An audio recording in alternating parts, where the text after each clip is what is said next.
Yeah, so welcome back to WhatsApp Television. WhatsApp on Galaxy Television. My name is Felicity Ukando. First, we still have Orly here. And today it's double treat right here on the show.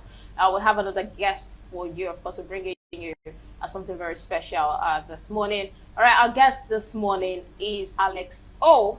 Alex Ogugu Okorigwe, also known as Alex O, is referred to as the Nigerian king of pop music. He hails from Mbano, Imo State in southeastern Nigeria. Alex O started and pursued a career in music after his high school education in the 80s. One of Nigeria's early music legends, the late Steve Rhodes, gave Alex all the training and support he needed in singing and music production. In 1988, his first album, Getting Loose, was released on Polygram Records label. He went on to release 5 albums on Polygram Record and now Premier Music with hit song after hit song, including Celebrate, Noa Dama, I Do It, Banana, Say No, Lagos Weekend Party, and many others. With his band Caution, he toured several cities in Nigeria, becoming one of the few musicians who dominated the music industry in Nigeria and West Africa for many years with silver and gold disc in the kitty. Alex Ho, having traversed the Nigerian music scene, winning several awards nationally and locally, thought to chart a new course in life when he traveled out of Nigeria to Europe and Southeast Asia, where he engaged in many live music performances, shows, and concerts, and in music and soundtrack production projects. He went on to study film, video, and animation production in Singapore. He is currently back home in Nigeria, where he runs his audio-visual production company, doing music and film production and post-production projects. He recently produced the new movie Triggered, showing on DSTV Show Max. Alex O is one of the pioneers of the sounds that gave birth to modern Nigerian Afrobeats, having systematically turned the sounds around, introducing the major Nigerian language into pop music, and recording the first ever Nigeria Pidgin English rap in his hit song Celebrate. Wow, what a bio. Good morning, Alex O. Thank you very much. Good morning. It's an absolute pleasure to have you here to join us this morning in the studio. Thanks for having me. How are you doing? I'm doing okay. All right. So great to have you. Now let's get right into the conversation. So Alex, you were dropping hits. You were already dropping hits before some of our audience were even born. What was it like being a pop star in the pre-social media era, and do you miss that vibe? I would say I don't really miss that time because we have a whole lot of new things going on right now that were not existing during that time. For example, you needed to physically go to the radio stations, TV stations everywhere, travel many miles here and there to promote your work. Okay. You understand? But right now you can sit in the comfort of your studio and put all the flyers and everything, on the social media, all the stations you send the songs to, so it was a bit of a challenging time for the industry. Okay. Well, we didn't know it was that challenging because we were just going the way life was moving. You get into a car in Lagos and drive straight to Port Harcourt to have a meeting with to meet a music promoter, and by the time you get there, so he just left to Lagos. He said he would see you when he comes. There were no telephones. What would you do? So at that particular time, I think sometimes that God stepped in for us to help us to achieve the things that we achieved, because it was a difficult time. All right. Yes. All right, like she rightly pointed out, when the legend himself, Alex O, was doing stuff, a whole lot of these kids were not born. But now, Akon, at one time, almost credited himself as one of the pioneers of Afrobeats, and we kind of took a step back and said, no, you only tried to sign or co-sign Wiz at the time, but you have people like Fela, you have the Baba Frios, you have the Daddy Showcase, and then you have the great Alex O, who some people might not understand, but if you play any of the songs, you definitely know that we're not talking about Gen Zs. This show was made for them, but hey, Alex O has been doing music for ages. If you want to start talking over, let's give it 36 years now. All right. So for people who don't understand, the legend is right here, and we do all we can. So thank you for pulling through. And thank you so much for all that hailing. Brings me to the question. Message in music. We right now, Nigeria, the world, we seem to have lost the touch. I remember you giving us very beautiful tunes, and in them, you have messages embedded. But right now, everybody just wants to follow catalog of people who just want to sing. All right. These days in the world, we use beats, we don't sing, and that's the big problem. So, how was it then having to coin songs and bring in very, very beautiful songs to the world to give messages, and the ones these people are doing right now? All right. And how can you effect changes? Is there a way to bring us back to the norm? That's what I'm asking them. Okay. During those days, there were only about 5 major recording companies, and we had thousands of musicians, younger artists, trying to get in through that door. So before you get that kind of opportunity, it meant that your songs would have gone through some serious vetting, where every studio, every record company had A&R management department.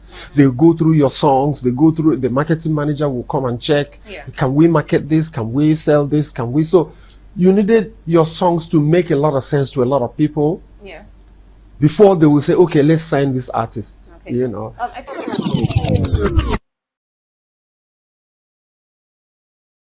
To WhatsUp on Galaxy Television. My name is Felicity Duke, and of course we still have orally here, and our guest this morning, a legend, living legend, Alex O. Hey, welcome back. So you were telling us about how you were able to push your music out there, and talking about lyrics. Yes, so the record company, the Department of A&R and Marketing, they will check your songs, check, can we sell this, can we market this, and okay, they like it, you're lucky. They put you through. So, and then the ones that they didn't like, they throw them out. And there were so many artists. So if you got that opportunity, that means, you're lucky, and whatever you were doing the right things, very much unlike today. Today, technology has made the studios to be more affordable and available for a lot of people. So all you need to do is, however you can put it together, whatever you sing on top of it, and there's a little bit of money to put it out there, on the social media and try and promote. If the public out there, if it makes sense to them, they will come towards it, they will like it, it will spread.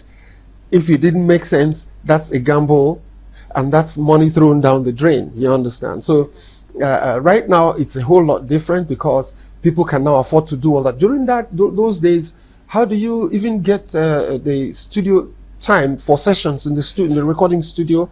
You're given only maybe about 8 studio sessions of about 8 hours each to finish an album of about 8 songs or 10 songs sometimes in some cases. And you're there struggling, trying to... So before you go to the studio, you have to make sure everything you want to put down in the studio has been arranged.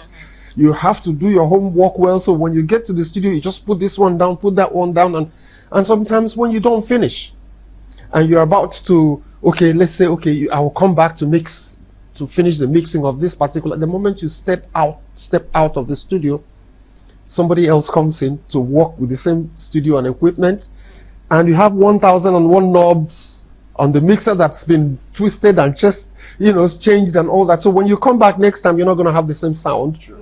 It was a major challenge. But these days, when I finish working on any material, I save my work. The next time I come, I load and continue from where I stopped. So it makes it easier for you to, progress, for you to have a much better quality stuff than during that time. You understand? So in terms of lyrics, yes, we were doing a whole lot better than them. But right now, they're taking advantage of the technological advancements in the industry. And doing it good too, All right. So in 1998, you were signed to Polygram Records. Yes. Premier Music. I say Premier League. Yes, it was Polygram. Yes. Then you later changed to Premier Music. So when I say Premier League, forgive me, I'm still back. I know. So at the time, you were doing really well. Then after you had your group. Now, in Nigeria today, this group thing, we see that it doesn't really hold sway. because people do not have the strength, the sensitivity, the technical know-how to manage a select group of people. In your days, how was it possible to handle different people from different ethnicity and all like that? Different people, like very strong-headed. The late Sammy Obozo. Yes, he was my lead keyboardist. Oh wow! And we had Quincy, one of the top producers in South Africa right now. A whole lot of them, Yinka Davis. You know, so one good thing we had going for us that time, because we were all young, and if we were not being well taken care of, we could kill each other, you know. So I had a manager who was more or less like an elder brother to me and to all of us. He was actually the guy who discovered me as an artist, budding artist. Went to his office and told them about me, and they called me to come. That was the locking of whatever else that I now did. So that guy he ended up becoming my manager. So he was controlling all of us. He was telling everybody what to do. He was making sure we were not fighting. He was making sure. But one thing stood out. Whenever it was time for the music, everybody forgets whatever differences. You know, we were more or less the best band in Nigeria that particular time. We played everywhere, toured everywhere, as many times as possible. And we were all passionate about the music. So that was the number one. We had our little differences, you know, but we were able to manage all of them, especially with the help of the late Ikem Okolue. The rest is so. Amen. Amen. All right. That's impressive. So if you had to collaborate with any of our new generation artists, of course, we have a Nigerian artists who are doing so well right now. So if you had to collaborate with any of them, who would you pick and why? Any of them that are doing well.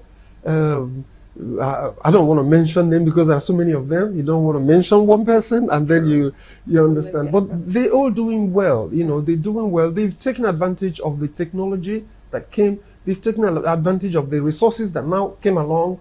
And they're doing it well, signing other artists and doing a whole lot of things we couldn't do that time. They're doing well. The thing now will now depend on what song and who, you understand, comes to mind for each particular song.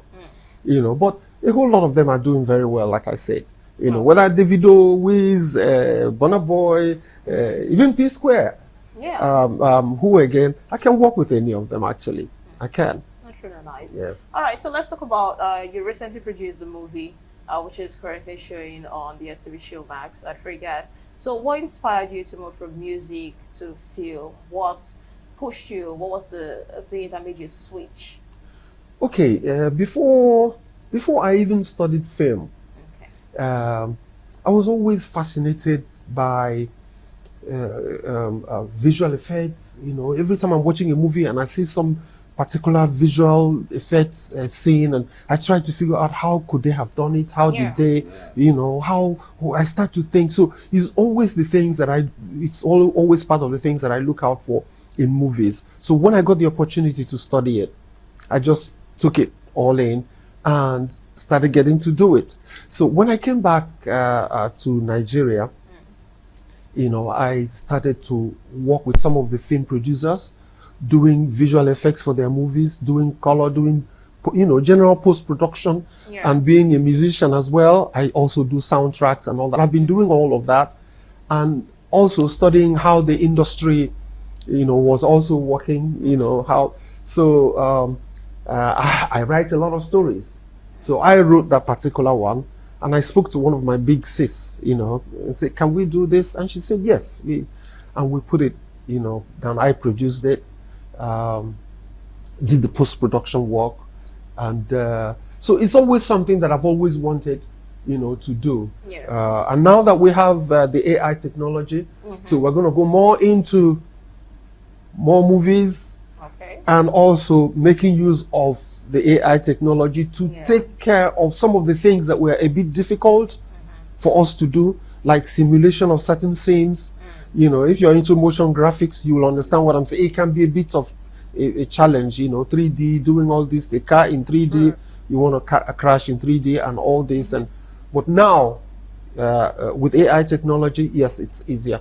So I'm glad the idea came across, and I'm happy I have a movie out there, so more movies are going to be coming out, and music videos as well. All right. I mean, that's quite impressive for someone who has been doing music for so long, and then you're evolving, you know, going with the trend and evolving. It's a very, very impressive. Yes, welcome back to WhatsUp Galaxy Television. And we just enjoyed our music video from Alex O, titled Take a Break, but the Nova Firewood. You all really need to take that advice out there, especially if you live in Lagos or in Nigeria. Yes, I want to give full credit to both directors, Alex O and Cordelia. Yes, she's definitely a director. Even right here, she's been doing her hands like she's a director and a referee. I don't know, but whichever way it was.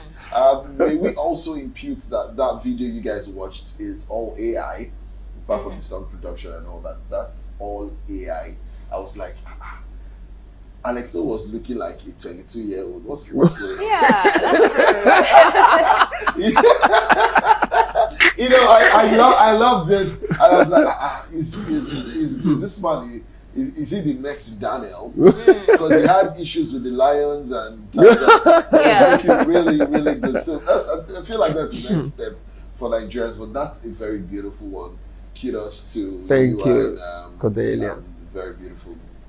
Now, the Thank thing is, when we have people like this who have vision, it's not hard to see how the future will morph into. So that's beautiful. Now, to the next question, the next level, the next generation of Alex O's. What are you doing to impact? You know, we have the legend now, and then there's so much wisdom in here. You can see that some things that you have been able to do, even the youngins are struggling to keep up with. So, is there any school training center? What are we looking forward to, Alex? Or are you bringing up the next ones so that we can have a continuity, you know, of what you've been giving us from the 1988s, if you want to put it that way? Yes.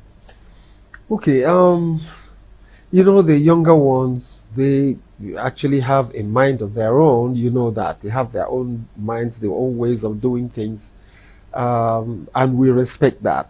But we try to also get them to pay attention to the most important parts of what we are doing, so that there will be longevity for them. You understand?